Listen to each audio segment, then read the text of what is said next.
of a second, I'm gonna puke. When it's done, I'll put it on the table. I wanted to. I'll have it for lunch sometimes.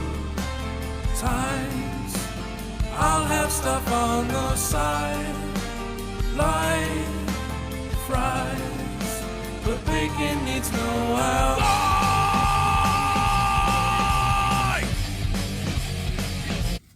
Greetings.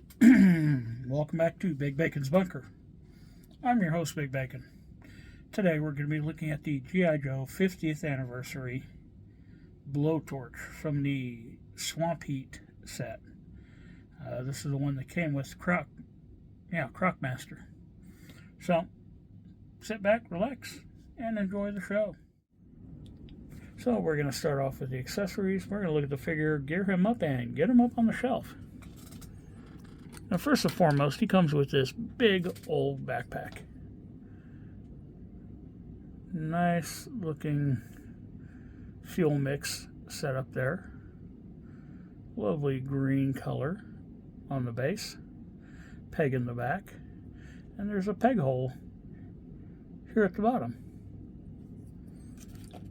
He comes with, well, what would Blowtorch come with? That's right, he came with a blowtorch. Beautiful gas expeller ignition source. You can tool hand it. It's got a shoulder rest and a peg hole here, which the hose just does plug into, and that hose also plugs into the backpack. Now, if you look at this weapon, there is a big old peg here on the side. And you can actually peg the blowtorch under the backpack. Lovely engineering there.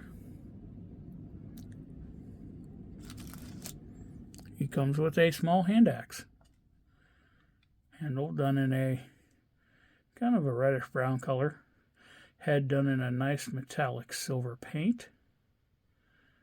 Paint's a little sloppy on that silver, but I can forgive you. Why? Because I love you. He comes with a two-piece mask. Now, I say two-piece because the helmet and the mask are separate pieces. And while I could get the one side unpegged, I'm having the damnedest time getting the other side to peg out. And I don't want to break anything. So this is enough to get it off the head. The helmet is just the generic, like, green grunt-style helmet, like Duke and all the others came with. The difference being that the mask pegs into the peg holes, has a little stopper at the top so that it fits flush against the face. Visor is done in a metallic silver. The mask itself is gray, has tubing which runs down to a peg. And lastly, he comes with the 50th anniversary style stand, which is the exact same as the 25th, but the top is painted gold. As for the figure itself, that's a really nice face sculpt for a 1/18 scale Hasbro product. Yeah, the paint's a little sloppy along the hairline. And the helmet, he was stored with the helmet on, so taking it off, it looks like it took some paint with it. But since I'm almost always going to have him displayed with the helmet on, not such a big issue. Now he's got a flame suit that covers his entire body. The big thick heat gloves, some I'm guessing are ceramic plating. And then he's got the air regulator with a hole to plug the mask in. This is a separate piece. If you pop the head, you can take this off. But why would you? On the back here, he does also have fire suppression. Well, I suppose you accidentally set something on fire you shouldn't have. It's always nice to be able to immediately fix it. So, let's get him geared up real quick. So, a little bit of work to line up the hole in the back of the plate here and the hole in the back. Fits on there beautifully. The helmet we're just going to pop over the top of the head. going to sit this flange behind the front of the helmet and line up the peg hole on the side.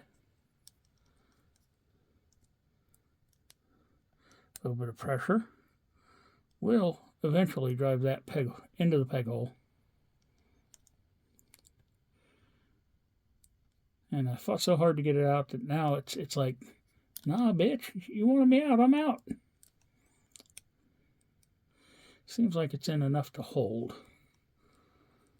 Shift the helmet forward just a little to cover that flange. And there you have them. The helmet is on, and with a little bit of head movement, we could plug the mask into the chest piece. Now, yeah, the flamethrower, the blowtorch, keeps popping out of that peg hole. If you don't want to peg it there, you can just bring it around and have them hold it. Which I think I'll do. That's what I had them doing before. So, yep. Bring the arm out a little bit, get that shoulder piece under there. And he looks great holding the blowtorch. The flamethrower.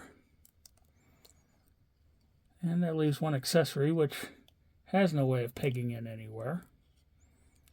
I mean, I suppose you could try to tuck it into one of the recesses in the backpack. But why do that when you could just stick it in here sideways, push it in, and twist? And he holds that axe really well. So there we have them. What do you say we take a moment and get them up on the shelf?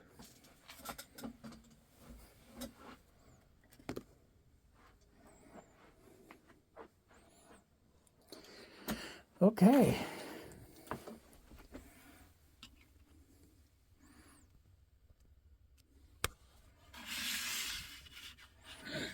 There's my lightsaber.